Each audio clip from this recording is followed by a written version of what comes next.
Oke, bismillahirrahmanirrahim. Assalamualaikum warahmatullahi wabarakatuh. Hari ini kita Waalaikumsalam. lanjutkan lagi ke desain pattern yang berikutnya, masih di uh, creational pattern, yaitu kemarin saya masih atau saya refresh kembali bahwa creational itu mengurusi masalah bagaimana caranya kita sebagai programmer yang memanfaatkan codingan orang lain untuk meng-create objek dan menghindari kerumitan yang terjadi di dalamnya. Nah, kali ini kita akan masuk ke desain pattern untuk factory pattern-nya. Saya buka dulu slide-nya, saya lupa.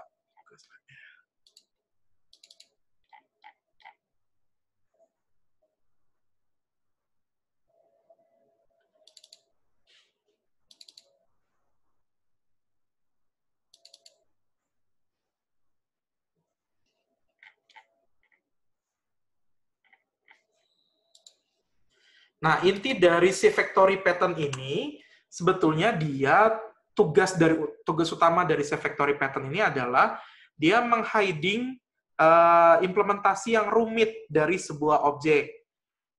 Misalkan kita bikin sebuah factory untuk bangun datar lah kalau untuk kasus di LMS.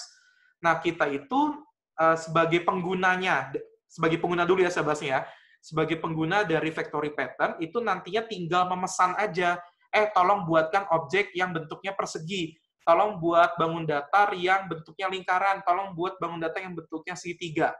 Nah, bagaimana nanti si kode program itu membentuk persegi, persegi panjang, lalu di dalamnya ada kerumitan yang terjadi, misalkan harus ngerender, harus segala macam, nah itu biarkan di sisi si factory pattern-nya ini. Jadi fungsi utamanya itu.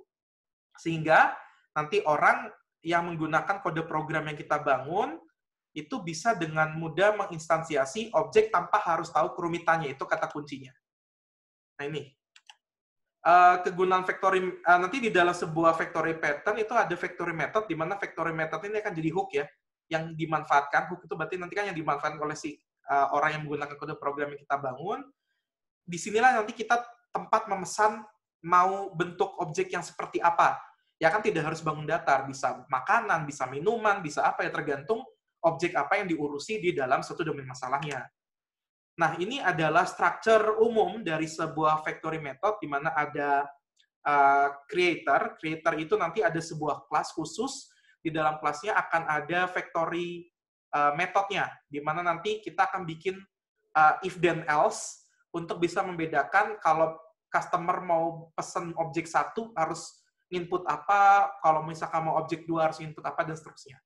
Kemudian ada bentuknya produk, di mana produk ini dia memberitahu bentuk generik dari objek yang nantinya bisa dibangun oleh kita. Contoh kayak tadi kasusnya bangun datar, berarti produknya adalah bangun datar. Kalau misalkan makanan, nanti domain kasusnya, ya berarti si produknya ini adalah makanan. Sementara ada concrete product, di mana concrete product itu adalah hasil implementasi nantinya dari si interface atau hal yang generik tersebut. Contoh ya, kalau makanan ada puyunghai, ada capcay, itu kan bentuknya concrete product seperti itu. Nah, nanti tinggal bilang aja pengguna dari desain pattern ini akan bilang, saya mau makanan yang bentuknya capcay ya. Nah, itu nanti yang creating adalah si factory pattern-nya ini. Tanpa si kitanya atau yang menggunakannya tahu kerumitan yang terjadi di dalamnya. Nah, mungkin karena contohnya ini sederhana ya, kalau saya lihatkan di LMS itu kan sederhana, cuma bikin bangun ruang. Nah, sebetulnya kan bangun ruang itu di dalam setiap implementasinya bisa rumit. Artinya bisa banyak rumus atau bisa banyak algoritma di dalamnya. Tetapi dengan adanya si factory pattern itu nanti bisa di-hiding. Seperti itu. Nah, ini adalah struktur kelas yang umum dari sebuah factory pattern atau factory method, di mana ini tadi adalah produknya, kemudian nanti si produk ini ya sebetulnya punya lagi interface-nya, kemudian ada creator-nya, di mana creator ini nanti yang akan meng-get request dari orang yang menggunakan factory pattern kita. Mau bentuk objek yang seperti apa, nah itu kita nanti panggil si get factory ini. Nah ini, di sini. Kemudian ya seperti biasalah kita akan bentuk si demo dan seterusnya. Oke. Keuntungannya ini tadi saya bilang, menyederhanakan kode untuk meng-create si objeknya, kemudian juga dia mengikuti open or close principle, seperti yang kita sudah pernah pelajari di clean code-nya. Konsekuensinya, setiap ada implementasi tambahan, contoh makanan mau tambah menunya, atau kalau misalnya dalam kasus bangun datar mau tambah bangun datarnya, ya kita harus bikin kelas implementasi tambahan. Lalu juga ketika menambah nih di level yang, sorry ya, kasusnya di sini nih, misalkan ada persegi dan lingkaran nih untuk sementara. Nah, kalau misal saya menambah segitiga, itu merubahnya dua. Pertama, kita tambah sebuah kelas segitiga yang merupakan implement dari si interface bangun datar ini, sekaligus juga kita menambahkan logic if then else-nya di get bangun datar ini, kan berarti kan jumlah pilihannya ditambah dong di sini. Nah, itu konsekuensinya. Oke, kita langsung bangun saja bentuk coding programnya. Susah mati, kode programnya. Silakan dibuka saja IntelliJ IDEA-nya. Saya pause sebentar ya, ini ada orang yang mau ketemu.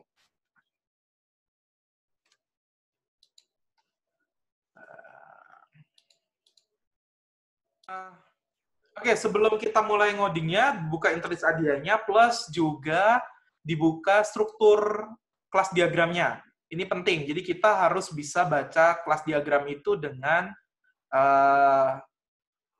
apa ya, kalau Bu Ingin nyebutnya mind eyes. Jadi nggak boleh kita ngoding tanpa dipandu di kelas diagramnya, antara acak-acakan lagi. Untuk yang co-host, jangan lupa di-admit ya, itu ada orang yang masuk soalnya tadi. Oke, kita akan mulai membangun, create new project aja, kemudian Java seperti biasa pilih, jangan pakai template, kemudian kita kasih di sininya, coba factory method.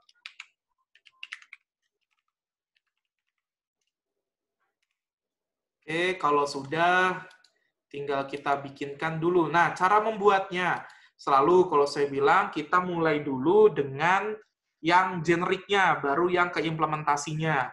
Kita bikin dulu dari interface bangun ruang. Ini simbol interface. Jangan sampai salah lagi. Oke, sekarang kita klik kanan di sini, di SRC-nya new, Java class, kemudian jangan lupa pilih interface, karena kita bikinnya bukan abstract class. Kemudian bangun apa nih? Bangun datar, bangun ruang. Bangun ruang. Oke. Salah. Oke. Di sini kita harus buat sebuah apa istilahnya ya, metode yang berlaku untuk seluruh implementasinya nanti. Contoh misalkan di sini kita kasih void buat ruang atau buat si bangun ruangnya. Berarti kita kasih di sini void buat bangun ruangnya. Ya sebetulnya bisa nambahin apa-apa lagi, terserah aja sih. Tinggal kalian butuhnya mau berapa nanti diimplementasinya, seperti itu. Oke, kalau sudah tinggal kita bikin dulu dari lihat lagi ke kelas diagramnya. Di sini bangun ruang, implementnya ada dua, ada kubus, ada balok. Nanti kita bikin ada kubus dan ada balok. Bikin lagi kelasnya, new class. Ya kita bikin dulu satu-satu, kubus aja dulu lah. Kubus, kemudian di kubus ya seperti biasa kita bikin si atributnya biasa kita kasih private. Kalau kubus itu apa sih, sisi ya? Double sisi, misalkan seperti itu. Kemudian biasa getter dan setternya jangan lupa lagi, tinggal di generate aja kalau di IntelliJ biar nggak lama. Oke, seperti ini. Kemudian jangan lupa, karena kita kan si kubus ini mengimplement bangun ruang tadi, tinggal kita tulis implement, kemudian bangun ruang. Implements. Nah, otomatis akan ada permintaan untuk mengimplement abstrak method yang tadi. Tinggal kita implement method aja, satu buat bangun ruang. Ya kita tulis aja di sini show atau system.out.println, misalkan halo saya kubus. Sekali lagi ini hanya contoh sampel sederhana aja, walaupun nanti kerumitannya ya pasti akan ada di sini, di metode-metode yang ada di dalam implement setiap bangun ruangnya. Ya, cuma kali ini saya lihat persimpel aja. Kita bikin yang balok dengan konsep yang sama. Ya silakan. Bisa dicoba dulu, balok, kemudian bisa dibalik ya, kita implement dulu juga boleh. bangun ruang seperti ini, lalu nanti kita implement metodenya, oke. Lalu ya kita baru tambahin si atributnya. Ini bisa dua cara ya, pendekatan yang kalian suka yang mana terserah. Tapi kalau saya lebih suka yang tadi. Private, double, kalau balok kan ada panjang, kemudian ada double lebar, kemudian ada private, double tinggi. Sampai sini sih harusnya nggak harus pusing, karena ini object oriented standar ketika Anda belajar abstract class dan interface sebagai generic class-nya. Sebagai si konsep templating dan generic. Kalau generic ada lagi nanti konsepnya ya. Oke, berikutnya tinggal kita bikin getter setternya. Sekali lagi tinggal di generate saja, nggak usah pusing-pusing. Oke, seperti ini. Untuk implement dari si buat bangun ruangnya, kita isi yang sama dengan tadi. Sorry, saya salah pilihnya. Oke, misalkan, halo, saya Balok. Oke, nyampe sini. Silakan kalau ada yang ketinggalan atau misalkan mau ada pertanyaan, boleh. Kita baru beresin sampai yang bangun ruang ini, creator di sini ya. Sorry, ini ada si produknya berupa kubus dan berupa balok. Nanti kita coba tambahin satu lagi, dan di situ baru nanti kita kelihatan konsekuensi dari ketika kita pakai factory pattern atau factory method ini. Oke, kalau sudah, maka langkah yang ketiganya, kita bikin si factory methodnya. Nah, factory method ini ada di sebuah kelas lagi sendiri. Namanya, ya kelas factory-nya. Seperti itu. Intinya, ngapain sih get bangun ruang ini? Get bangun ruang ini hanya memberikan pilihan kepada orang yang nantinya bakal pakai desain pattern kita, mau dibuatkan objek dari mana? Objek dari kubuskah atau objek dari balok? Nah, pilihannya ini bisa berupa angka. Misalnya, jika kamu pilih 1, maka nanti kubus. Jika kamu pilih 2, maka balok. Bisa seperti itu. Atau bisa pakai string. Misalkan, kalau saya ketik kubus, maka nanti objek kubus yang akan dibuat. Kalau saya ketik balok, maka objek balok yang akan dibuat. Sesederhana itu sebetulnya. Oke, kita buat dulu. Silakan ya, kalau ada pertanyaan di interrupt aja, nggak masalah. Kita bikin namanya bangun ruang factory-nya. Nah, ini sebetulnya inti dari si factory pattern-nya. Ada sebuah kelas, dan di dalamnya ada factory method-nya. Kalau kemarin kan singleton, kuncinya adalah ada kelas singleton-nya, dan ada si method get instance-nya. Itu ciri khasnya. Oke, kemudian tinggal kita bikin di sini. Kita lihat lagi, ada get bangun ruang, di mana get bangun ruang ini ada, kalau di sini mintanya string ya, oke, berarti nanti kita akan minta inputan dari si penggunanya, dia mau balok atau mau kubus, seperti itu. Di mana si get bangun ruang ini tipe dari metodenya adalah bangun ruang, berarti dia fungsi, seperti itu. Oke, berarti sini kita klik public, bisa dilihat ada public ini, jangan lupa lagi ya, plus kan public nih. Kemudian ada bangun ruang, bangun ruang, kemudian ada get bangun ruang. Ini saya hanya mentranslate dari yang tadi aja. Kemudian ada string nama bangun ruang. Kalau sudah tinggal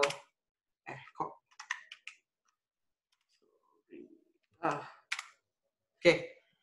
Kemudian tinggal kita bikin if aja, bisa pakai if, bisa pakai case, terserah aja sih. Tapi karena ini kita pakai string, mau nggak mau ya pakai if. Berarti if nama, misalnya kita bikin dulu nama bangun ruangnya titik. Kalau untuk string biasanya kita pakai metode untuk ngebandinginnya ya.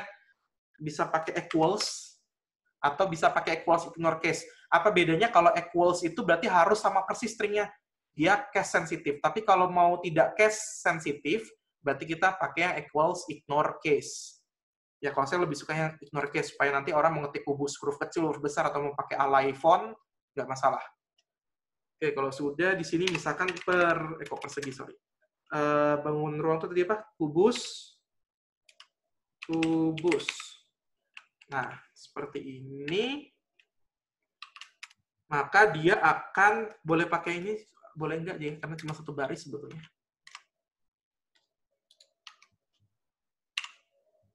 return, habis ini new kubus. Jadi kita hanya mengembalikan instance dari si kubusnya, nanti ditangkap oleh orang yang manggilnya. Seperti itu. Else, lagi di sini, tinggal bikin lagi if nama bangun ruangnya dot equals, ignore case lagi, di sini kita kasih balok, maka di sininya return new balok. Cuma ngembalin instance saja tugasnya. Kalau misalkan tidak lagi, else, misalnya dia ketikin yang lain, lingkaran, atau apa yang nggak ada pilihannya, ya kita return null aja. Jadi nanti objeknya jadi null instance, seperti itu.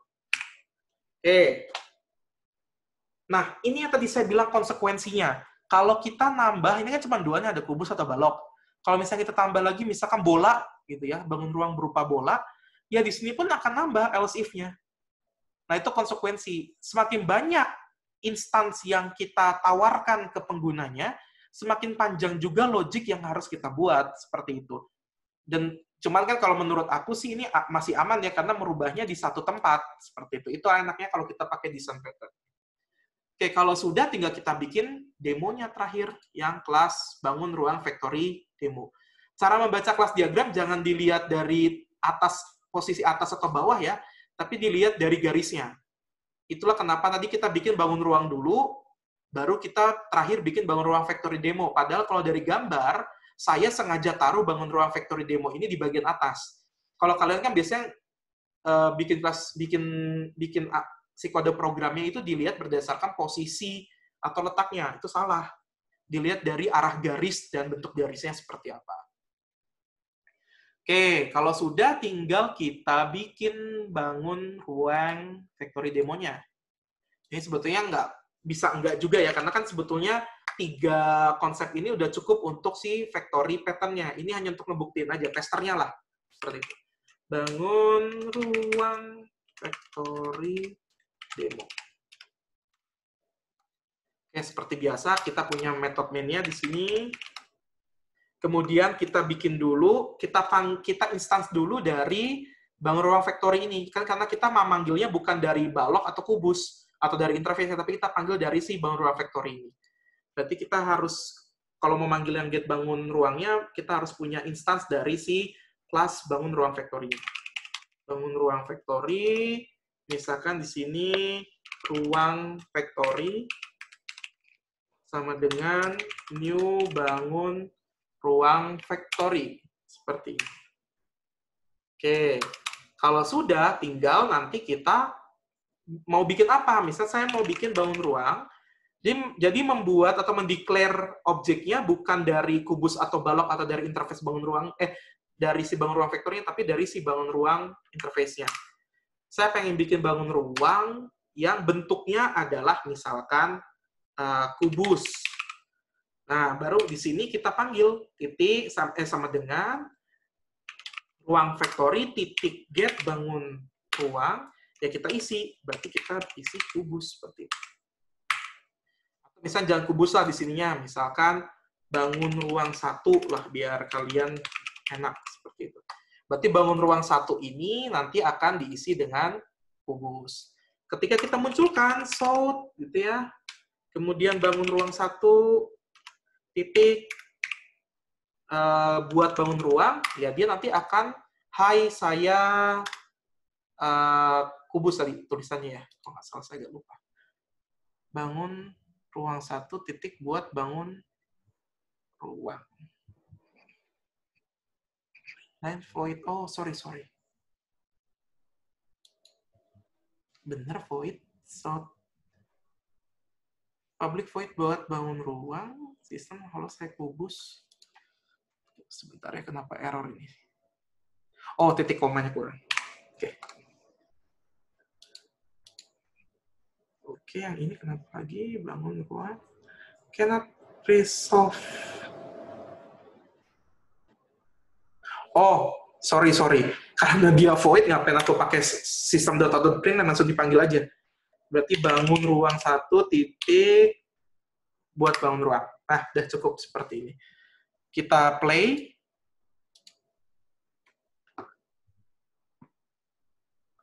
Nah, halo, saya kubus. Karena kita minta instansinya adalah kubus. Kalau ini kita rubah balok. Nah, ini kan sederhana gini doang nih, kita cuma ubah gini aja, udah. Jadi pas kita panggil, dia munculnya adalah balok. Tuh, enak ya? Ya inilah factory pattern. Yang di dalamnya ada factory method ya. Kalau mau nambah, ya silakan ditambahkan lagi implements dari si bangun ruangnya, tapi jangan lupa juga di bangun ruang factory-nya ditambahkan else if-nya. Jangan sampai else if-nya nggak ditambahin, ya dia nggak akan bisa untuk nanti mengembalikan instansi. Oke, itu materi untuk hari ini. Kita baca dulu pertanyaan dari LMS ya. Mudah-mudahan ada yang nanya. Oh, nggak ada, yes, aman. Oke, ada pertanyaan sebelum saya akhiri? Pindahan Pak, jadwal. mau nanya, Pak. Halo? Ya, halo, silakan. Kan kalau yang bangun ruang, Pak. Tadi yang factory, bangun ruang factory. Bangun ruang factory-nya. Itu kan kalau semakin banyak bangun ruangnya, kan berarti semakin banyak if else-nya kan, Pak? Betul. Kalau gitu kan berarti kalau misalnya nanti udah terlalu banyak, kita harus gunain lagi desain pattern yang lain atau gimana ya, Pak? Ada lagi namanya abstract factory. Itu untuk mengakali kalau kita terlalu banyak. Maksimalnya berapa ya, Pak? Nggak ada maksimal sih, karena ini kan kita yang buat. Pengguna mah tinggal manggil aja pilihannya, mau kubus, balok. Ini kebetulan saya contohnya pakai string ya, karena ngikutin kelas diagramnya. Tapi kalau di kelas diagramnya bisa pakai integer, ya di sini tinggal 1, 2, 3, kan mau bikin menu seberapa banyak pun nggak ngaruh. Mau cuman if else biasa kok ini. Oh, berarti secara konsepnya nggak ada maksimalnya ya, Pak? Nggak. Dan bagi clean code ini masih aman. Kenapa? Karena tidak ada nested if terlalu banyak. Nah, if dalam if lagi gitu kan nggak ada kan. Di sini langsung bener-bener if langsung ngembaliin instance dari objeknya. Kerumitan itu adanya di kelas implementasinya. Di yang balok sama kubus ini. Ini kalau mau dibikin rumit di sininya. Sip, pertanyaannya bagus tuh. Ada lagi? Oh ya, Pak, satu lagi, Pak. Boleh. Tapi agak keluar dari materinya sih, Pak. Sok mau nanya apa? Jadi kan ada meaningful name. Nah, misalnya tuh kita, misalnya saya di Android itu, atau pakai desain pattern kan ada istilahnya tuh MVVM, MVC, atau MVV gitu. Nah, biasanya kalau di Android itu ada namanya tuh, kita suka bikin namanya package model gitu. Package model yang isinya tuh kelas-kelas entitas dari suatu aplikasinya. Misalnya kubus, balok, ruang, nah itu. Nah, sedangkan di MVVM sendiri, model tuh adalah suatu buat komunikasi data dari aplikasinya. Nah, dari saya di Laravel itu kan, saya pernah baca dokumentasi Laravel, dia bilang, katanya dia di package-nya si Laravel tuh, dia nggak gunain model, soalnya ambigu. Itu modelnya model yang kayak tadi balok kubus atau data. Nah, kalau misalnya saya sekarang tuh MVVM, nah, saya namain yang entitasnya tuh balok kubusnya tuh gimana ya, Pak? Mending bagusnya saya pakai tulis aja model gitu? Nggak perlu. Bisa langsung entitas langsung kubus atau balok. Ya nanti kalau, sebenarnya kan bisa disatuin ya. Si MVVM-nya itu kan berarti si desain pattern utamanya untuk ngatur logic, proses, dan data segala macam ya. Betul ya, sampai sini? Iya, Pak. Iya, Pak. Nah, bisa aja kamu kombinasi si kelas, si entitas ini yang kubus dan balok ini menjadi si factory pattern. Itu bisa. Boleh-boleh aja. Kalau secara penamaan, itu bisa kembali lagi ke perjanjian antar orang di dalam satu timnya. Hati-hati, clean code itu kan dia hanya ngasih standar ya, cara pandang. Sementara untuk menentukan namanya mau gimana, cara menggayain namanya, mau dikasih embel-embel apa, prefix atau infix, itu kembali lagi ke si software engineer-nya. Di timnya. Nggak boleh satu orang yang bikin ya, harus tim di sini. Itu aja sih. Kebayang, Man? Kebayang, Pak. Sip. Jadi gini, teman-teman. Jadi MVC, mau MVVM, mau MVP, itu hanya standar untuk bicara masalah pemisahan logic proses, data, dan interface. Itu aja sih intinya ya. Itu kan juga MVC, MVV VVM, kemudian MVP itu adalah desain pattern juga sebetulnya. Nah, di dalam desain pattern utama itu boleh nggak ada desain pattern yang lain? Boleh. Contoh kayak tadi kasusnya di kelas entity, kita nggak langsung main ke kubus dan baloknya, tapi kita bikin dulu si factory, bangun ruang factory-nya ini, sehingga orang nanti ketika manggil ke kelas entitasnya atau ke kelas modelnya, itu tinggal milih aja, lo mau kubus, mau balok, atau mau apa, gitu. Enak ya? Jadi antar desain pattern bisa saling embed. Dalam desain pattern ada desain pattern, atau ada desain pattern lain yang memanggil desain pattern lainnya. Itu mungkin. Dan kalau sudah terjadi kesinambungan yang bagus seperti itu, nanti namanya adalah framework, bukan lagi desain pattern. Jadi framework itu apa? Desain pattern yang saling berkomunikasi dan tertata dengan baik di arsitektur yang baik. Sehingga orang nantinya yang menggunakan framework kita itu bisa dengan mudah mengenali dan bisa memanggil hook-hook metode yang disediakan, ataupun juga meng-custom. Itu ada kata kuncinya kalau framework, meng-custom hasil kembalian nilai dari kelas-kelas yang kita punya. Bedanya sama kelas library itu tinggal rata-rata pakai. Kalau framework ada proses bisa kustomisasinya. Memang itu digunakan untuk banyak sekali kustomisasi. Kalau kita misalkan berharap orangnya langsung pakai aja lah, kamu tinggal tentuin mau kubus atau balok, desain pattern-nya berarti jatuhnya untuk si kelas library. Tuh. Ya nanti kalian bisa baca nanti bedanya kelas library sama framework di literatur yang kalian bisa cari sendiri di situ. Saya sudah kasih juga kan buku tentang desain pattern, nah itu nyambung ke sana. Oke, ada lagi pertanyaannya?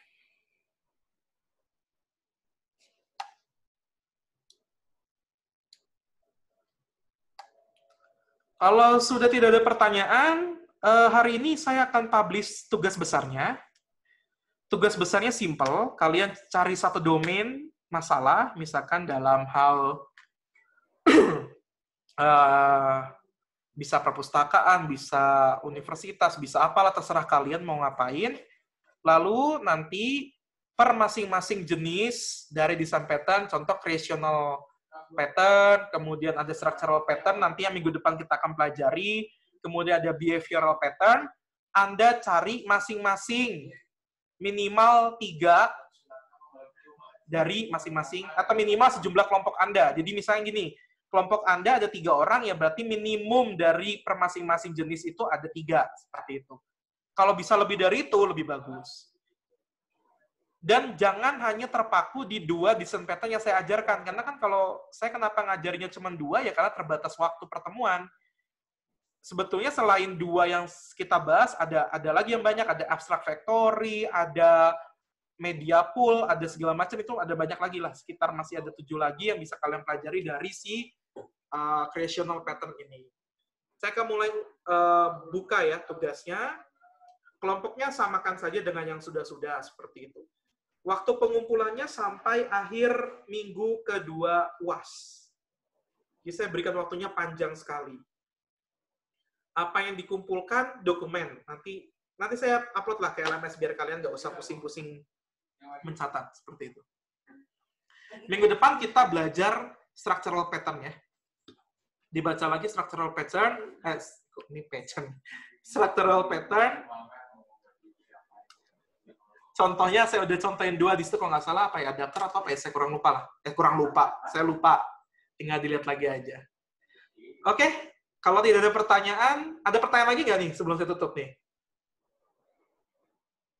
Nggak ada ya? Oke, terima kasih. Kalau tidak ada, Assalamualaikum warahmatullahi wabarakatuh. Waalaikumsalam. Waalaikumsalam. Kalian cepat ya kalau live itu.